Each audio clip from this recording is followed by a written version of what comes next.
Hi everyone, it's James here. Hope you're all doing well, and this is a video response to a little thread that's winding its way around at the moment, and it's called My First CD. I think it was initiated by Beatle Brad. Hi Brad. Since then I've seen Paul Fit to be Tie-Dyed and me, Mr. Mayo, do a response.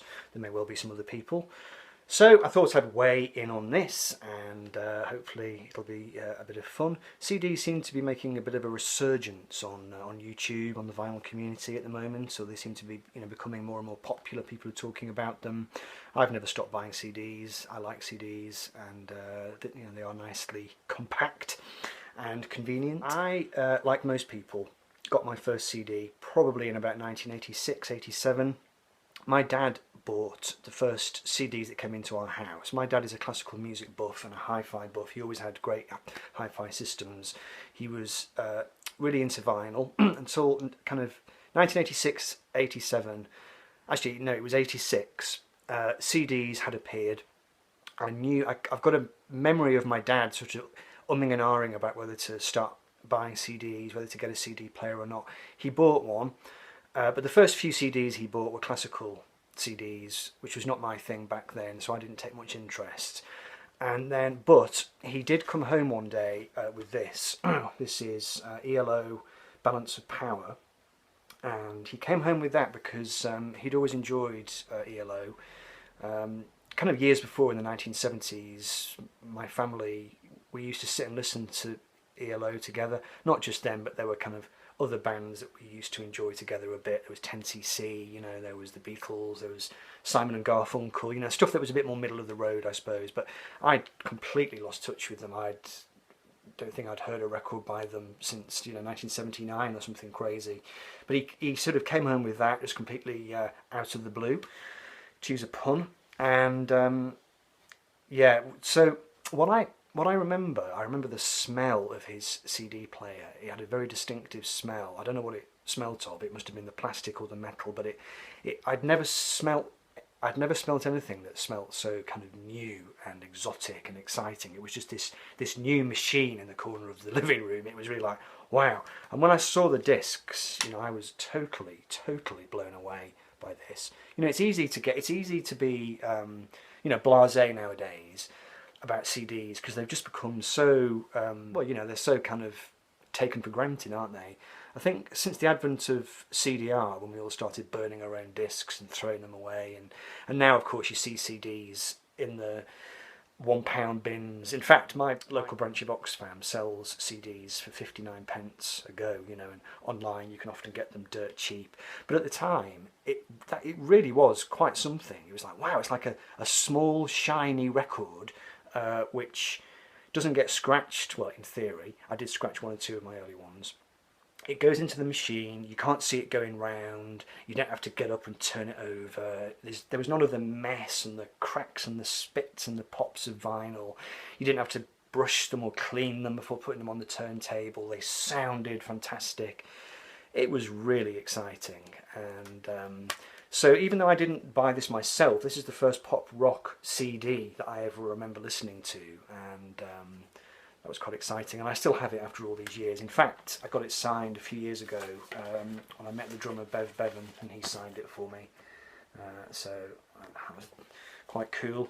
So which CD did I buy myself first? Now, I'm afraid my memory is very shaky.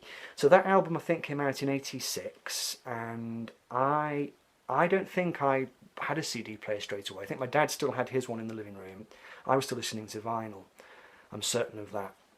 So the closest I can date it was the summer before I went to university, which would have been the summer of 1989. So there was quite a gap. There was maybe a 2 or 3 year gap between my dad getting a CD player and me getting one. Because you have to remember that in those days, CDs were expensive, CD players were expensive. It wasn't pitched to us as a kind of cheap alternative to records. It was a kind of high-end thing. Now, I can't swear for certain that these were my first CDs, but I can't think of anything that comes earlier than these. This one I know I had in my first year at university. This is The Police, Every Breath You Take. When I was in my first year at uni, I didn't have a stereo in my room. I had a CD Walkman, was the only thing I had, and I had very few CDs. I had this one. Now I have made a video about this, which I'll link to. It was one of my vinyl memories stories, so I'll link to that. This album really kept me company in my first year at uni, and it really strongly reminds me of those days. You know, I used to come home from the pub or from the bars, and half cut, often drunk or whatever, and I would fall on the floor in the dark and listen to my Please CD. And so even now, to this day, when I hear the songs off this, they strongly take me back to those times. Now, the only other two that I've got that I think date back to the same time, I've got the Beatles Sgt Pepper. Now I bought this from the Beatles shop in Liverpool. I know I went there in the summer of 1989 with a friend of mine. I listened to that just constantly and incessantly. I'd never heard it before. I was just starting to get into the Beatles properly. I was starting to open my eyes to this kind of ocean of music that I hadn't really been that aware of. In my teens I was into what I was into, and I was into this and I was into that, and going to the shop in Liverpool and starting to twig into the whole history of British pop music, and then hearing Sgt Pepper and reading about it and learning about it, and just gradually realising what it was all about, I think. In fact, I had Abbey Road as well. I bought that from the Liverpool shop at the same time, and I can't find my copy of that now. I was absolutely gutted when I went to have a look for it. I can't find it. It must be there somewhere. It must be, but I couldn't find it. And just to sound a slightly anticlimactic note, when I bought that Sgt Pepper CD in the Liverpool shop, I also bought a copy of Red Rose Speedway as well, which I'd never heard before. And that also was a album which I really strongly associate with my first year at university. And it's the original CD, and I'm afraid I listened to it the other night, and there's a few skips kind of towards the end, so I need to give it a clean and just hope that I haven't damaged it. There are a couple of minor scratches. It's that great myth, isn't it? We were all kind of sold this myth back in the day that CDs were, virtually indestructible, which of course they're not. I mean, generally speaking, I have kept my CDs quite safe over the years, but there's one or two that have seen better days. And I do know that I changed the dual case on this one because it ended up being cracked and stepped on. So this is a new case which I was able to adapt.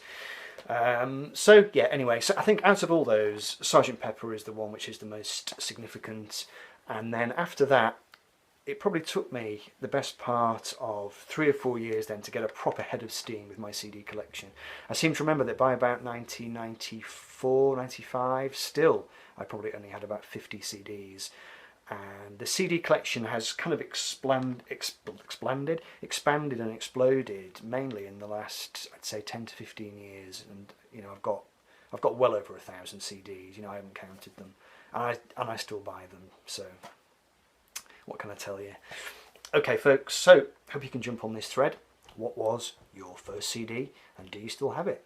Thanks, folks. See you soon. Bye bye.